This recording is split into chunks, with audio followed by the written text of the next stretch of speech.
महाराजा गंगा सिंह विश्वविद्यालय बीकानेर के BSc part second के फिजिक्स सब्जेक्ट के थर्ड प्रश्न पत्र प्रकाशिकी से संबंधित वीडियो लेक्चर की सीरीज में आज प्रथम वीडियो लेक्चर में प्रकाशिकी का आधारभूत परिचय करवाया जाएगा। इसके उपरांत प्रकाश की ज्यामितीय लंबाई तथा प्रकाशिक लंबाई के बारे में अध्ययन किया जाएगा। इस वीडियो लेक्चर्स में मूल रूप से आपको कोरोना पैंडेमिक के समय आपकी स्टडीज बाधित न हो, इसको ध्यान में रखते हुए इस संपूर्ण प्रश्न पत्र का अलग अलग वीडियो लेक्चर्स के माध्यम से पूरा डिटेल में अध्ययन करवाया जाएगा। आशा करता हूं कि आप इस वीडियो लेक्चर्स के सीरीज के प्रथम वीडियो लेक्चर से ही इसको पूरे ध्यान से समझेंगे तथा कोई भी समस्या आने पर अपने महाविद्यालय के व्हाट्सएप ग्रुप पर मैसेज करेंगे। आपकी समस्या का निस्तारण करने का मैं पूरा प्रयास करूंगा। आज स्टार्ट करते हैं फर्स्ट लेक्चर से। सर्वप्रथम प्रकाशिकी की परिभाषा। भौतिक विज्ञान की वह शाखा जिसमें प्रकाश के व्यवहार, गुणों, पदार्थ के साथ इसकी क्रिया के साथ उन उपकरणों का भी अध्ययन किया जाता है जिनकी सहायता से प्रकाश का उपयोग अथवा संसूचन किया जाता है। अर्थात प्रकाशिकी सर्वप्रथम भौतिक विज्ञान का ही एक भाग है। प्रकाशिकी में प्रकाश के व्यवहार और गुणों का अध्ययन किया जाएगा। व्यवहार एवं गुणों से तात्पर्य यहाँ प्रकाश के द्वारा प्रदर्शित अनेक भौतिक घटनाएं हैं जिनमें अपवर्तन, परावर्तन, व्यतिकरण, विवर्तन, ध्रुवण, बहुत से ऐसे अनेक गुण हैं जिनका अध्ययन इस पाठ्यक्रम में करवाया जाएगा। पदार्थ के साथ इसकी क्रिया। जब प्रकाश पदार्थ में से गुजरता है तो वो क्या क्या पदार्थ में परिवर्तन कर सकता है या प्रकाश में क्या क्या परिवर्तन होता है, वो सभी घटनाएं भी प्रकाशिकी के शाखा में ही अध्ययन किया जाता है।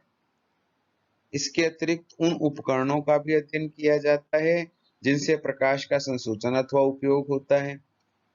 इसमें अनेक दूरदर्शी, सूक्ष्मदर्शी, नेत्रिकाएं, इसके अतिरिक्त लेजर लाइट अभी प्रकाशिकी के अंदर ही अध्ययन किया जाता है। प्रकाशिकी की ही एक शाखा है ज्यामितीय प्रकाशिकी या जियोमेट्रिक ऑप्टिक्स, जो अपने पाठ्यक्रम का आरंभिक भाग है। ज्यामितीय प्रकाशिकी में प्रकाश के संचरण को सीधी रेखा की सहायता से परिभाषित किया जाता है। यह प्रकाशिकी इस तथ्य पर आधारित है कि एक समांगी माध्यम में प्रकाश सीधी रेखा में गमन करता है। इस परिभाषा को समझें तो प्रकाश यदि किसी समांगी माध्यम एक ऐसा माध्यम को परिभाषित किया जाता है जिसके कंपोनेंट या जिसके घटक हर स्थान पर एक समान रहे। समअंगी, समान अंग वाले माध्यम को समांगी माध्यम कहा जाता है। इसमें किसी भी स्थान पर देखने पर उस माध्यम के घटकों में कोई परिवर्तन नहीं होता। यदि प्रकाश किसी समांगी माध्यम में से गति कर रहा है तो माध्यम में से गति करते समय यह बिल्कुल सीधी रेखा में गमन करेगा। यह अपने पथ को विचलित नहीं कर सकता। एक स्थान से दूसरे स्थान पर जाते समय प्रकाश सीधी सरल रेखा में ही जाएगा। किसी भी वक्राकार पथ पर यह नहीं चल सकता जब तक ये प्रकाश किसी समांगी माध्यम में चल रहा हो।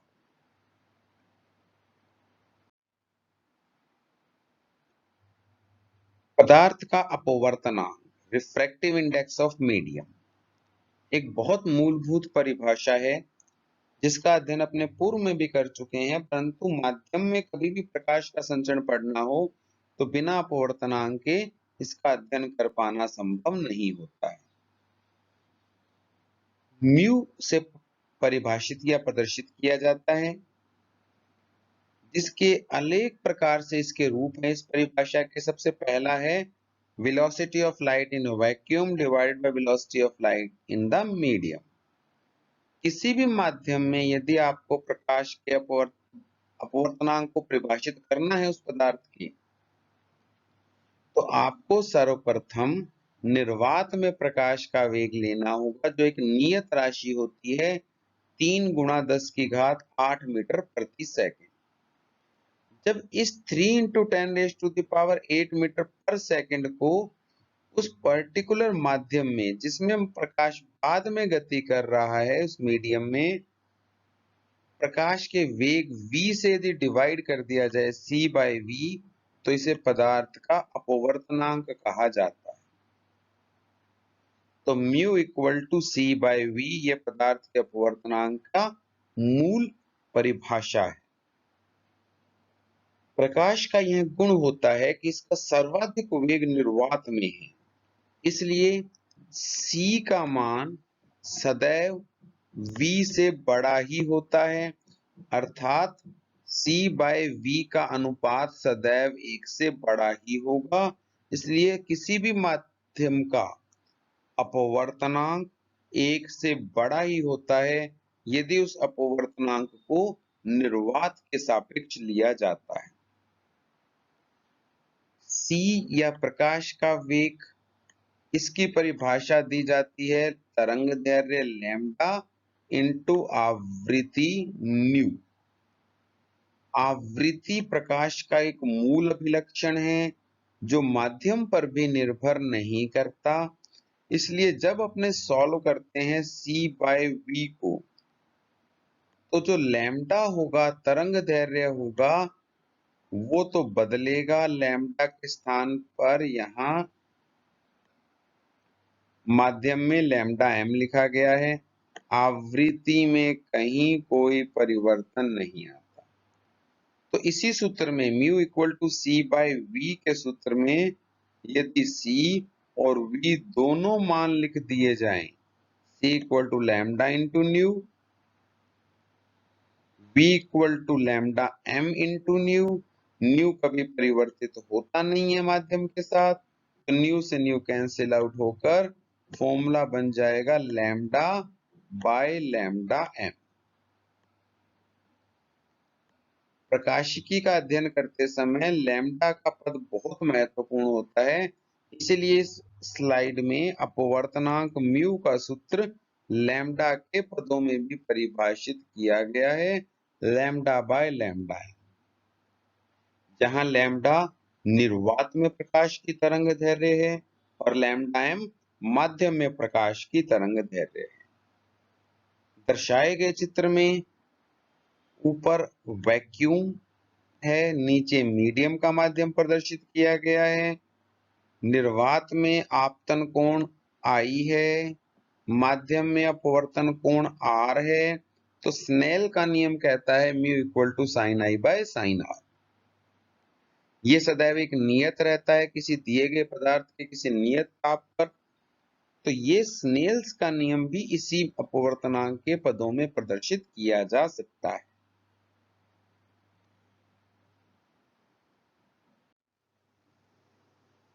ज्यामितीय पथ एवं प्रकाशिक पथ।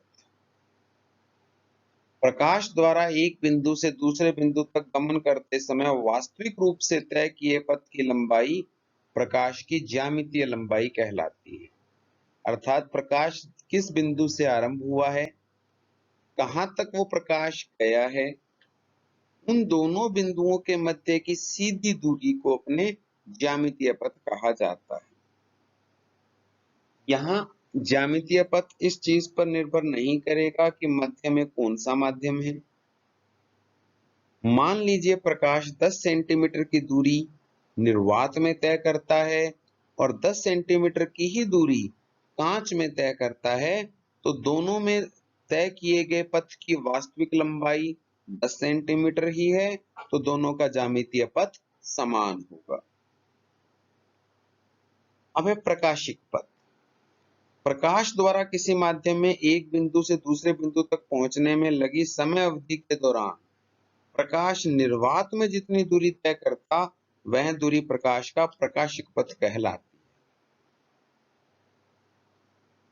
प्रकाशिक पथ की गणना करने में माध्यम का ध्यान रखा जाता है। मान लीजिए प्रकाश कांच की किसी सिल्ली को पार करने में कुछ समय लेता है। उतने ही समय में वही प्रकाश निर्वात में कितनी दूरी तय कर जाता, उस दूरी को प्रकाशिक पथ कहा जाता है।